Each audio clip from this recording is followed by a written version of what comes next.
situasi yang tidak berperi kemanusiaan di Gaza. Kita harus menolak gagasan merelokasi rakyat Palestina dari wilayah Gaza.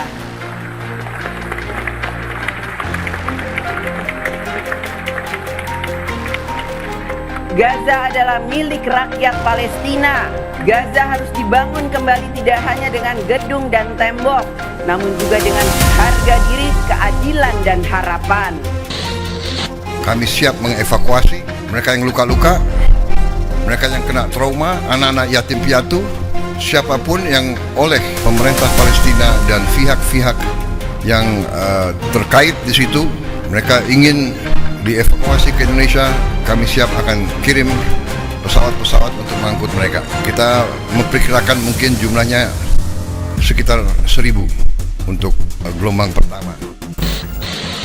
Kita lihat nih yang terlupakan atau terabaikan dan kurang terperhitungkan oleh Pak Prabowo, di mana Donald Trump dan Benjamin Netanyahu sudah bertekad untuk mengusir ya rakyat Gaza. Netanyahu dan Donald Trump ingin supaya Gaza dikosongkan, sehingga dengan demikian Gaza akan sepenuhnya dikuasai dan menjadi bagian dari Israel Raya yang sudah lama mereka cita-citakan.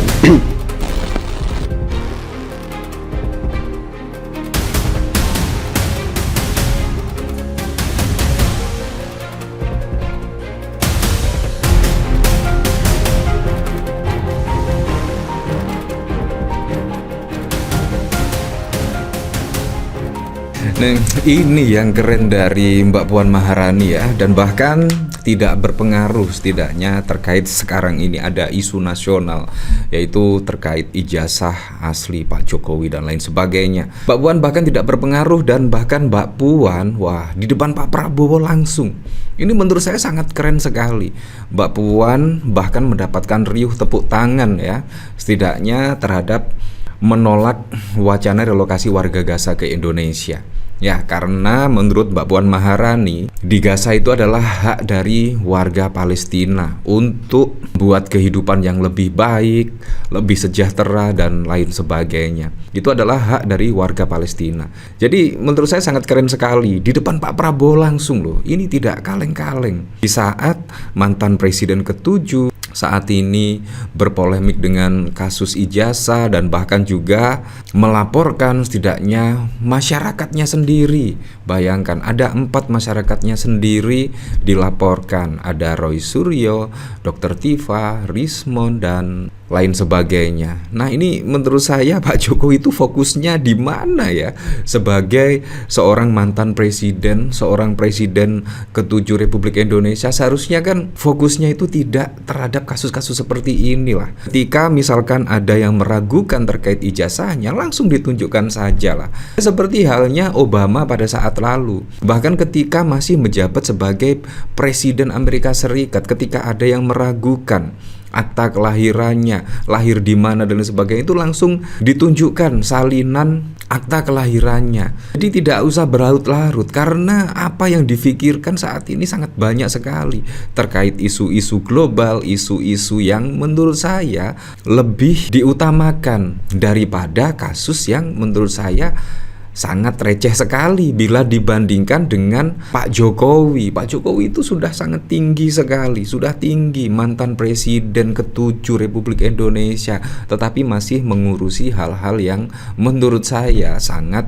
remeh-temeh ini ya, karena cukup ditunjukkan sudah selesai. Dan ketika ada yang meragukan, ya tidak usah ditanggapi lah. Lebih baik Pak Jokowi mengurusi yang hal-hal yang seperti ini, isu korupsi misalkan, isu hakim yang korupsi, isu apapun. Apalagi juga PHK saat ini juga sangat masif sekali, sangat banyak. Seharusnya Pak Jokowi itu ngurusi hal-hal yang seperti ini, bukan malah ngurus terkait ijazah dan lain sebagainya. Nah, seperti halnya Mbak Puan Maharani ini, seharusnya Pak Jokowi itu minder ya terkait apa yang dilakukan oleh Mbak Puan Maharani. Bahkan di depan Pak Prabowo, Puan tegaskan tolak wacana relokasi warga Gaza ke Indonesia. Ini menurut saya sangat keren sekali. Nah, bahkan juga memperjuangkan memperjuangkan setidaknya kemerdekaan warga Palestina dan lain sebagainya, dan menuntut hak-hak warga Palestina ya seperti masyarakat pada umumnya, hak-hak terkait kemerdekaan, hak-hak terkait perdamaian. Nah, ini bahkan juga dikomentari oleh Kesit di hadapan Presiden Prabowo yang pernah dilontarkan wacana evakuasi 1.000 warga Palestina di Gaza. Puan Maharani dengan tegas menolak wacana tersebut. Puan juga meminta agar pemerintah tetap menjaga posisi diplomatik yang sejalan dengan konstitusi Indonesia bersama Palestina. Seperti ini videonya. Situasi yang tidak berperi kemanusiaan di Gaza, kita harus menolak gagasan merelokasi rakyat Palestina dari wilayah Gaza.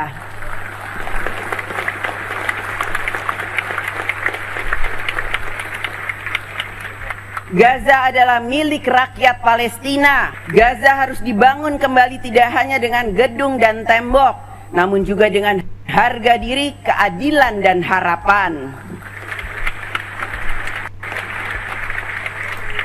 Parlemen harus mendorong lebih banyak negara di dunia untuk secara resmi mengakui negara Palestina. Kita juga harus mendorong penyelesaian konflik secara damai melalui solusi dua negara. Nah, menurut saya ini sangat keren sekali karena banyak isu-isu yang menurut saya perlu difikirkan selain ijazah ini ya. Sangat banyak sekali, apalagi juga mantan presiden. Nah, bahkan yang cukup unik lagi ya, Pak Prabowo dan Mbak Puan Maharani dan Ibu Titi semakin kompak saja. Dan bahkan pada saat lalu tanggal 12 Mei bahkan terbergok ya, di tengah Pak Jokowi lagi sibuk terkait isu ijazah palsu dan lain sebagainya, tetapi Mbak Puan Maharani, Bu Titi Soeharto, dan bahkan Pak Prabowo Subianto malah asik berjoget-joget seperti ini.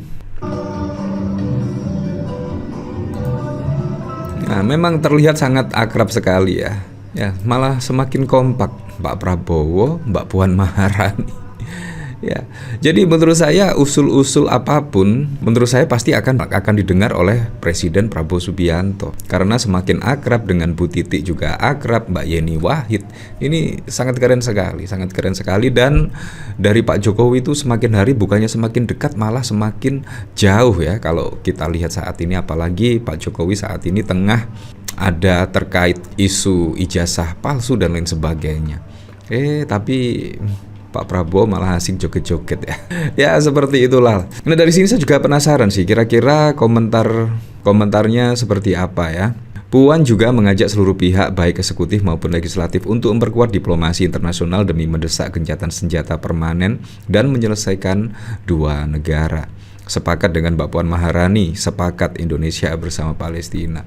Nah, bahkan juga langsung dikomentari oleh Gerindra ya. Nah, menurut Gerindra ini Mbak Puan dan Pak Prabowo juga sama-sama setidaknya Wakil Komisi 1 DPR fraksi Gerindra Budi Satrio angkat bicara mengenai sikap Presiden RI dan Ketua DPR Puan soal rencana evakuasi warga Gaza Palestina ke Indonesia. Nah, jadi pada saat lalu itu ada pemberitaan memang Pak Prabowo itu menginginkan setidaknya relokasi 1.000 warga Palestina. Nah, bagi yang luka-luka disembuhkan dan lain sebagainya lah untuk dipulihkan lah tidaknya dari trauma dan apapun. Ketika sudah pulih akan dipulangkan kembali ke Palestina, kurang lebih seperti itu. Budi mengklaim Prabowo sebenarnya tidak memaksa warga Gaza keluar dari tanah Palestina. Pak Prabowo menawarkan untuk memberikan asistensi kepada warga Palestina Gaza yang memerlukan bantuan kemanusiaan. Apakah itu rehabilitasi atau kesehatan?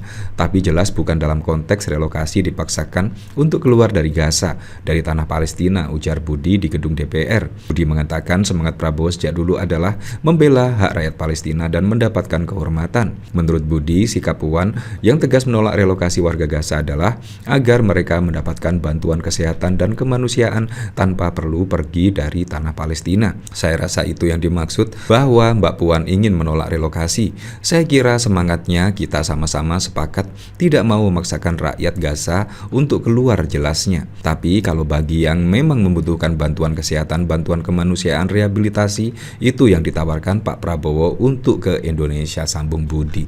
Nah, artinya di sini ini sudah ya ada kesepakatan lah setidaknya Pak Prabowo dengan Mbak Puan Maharani. Ya seperti itu. Jadi memang sangat wow sekali ya. Dan bahkan Golkar juga terkait polemik ijazah Jokowi jangan jadi masalah nasional. Iya, pastinya menjadi masalah nasional karena terkait polemik isu ijazah ini menyangkut Pak Jokowi, mantan presiden. Nah, ketika mantan presiden melaporkan turun tangan ke Polda Metro Jaya untuk melaporkan yang menuduh ijazah palsu dan lain sebagainya, akhirnya juga menjadi perhatian nasional, isu nasional dan lain sebagainya. Ya, untuk selebihnya kita kembalikan lagi ke masyarakat menilainya seperti apa.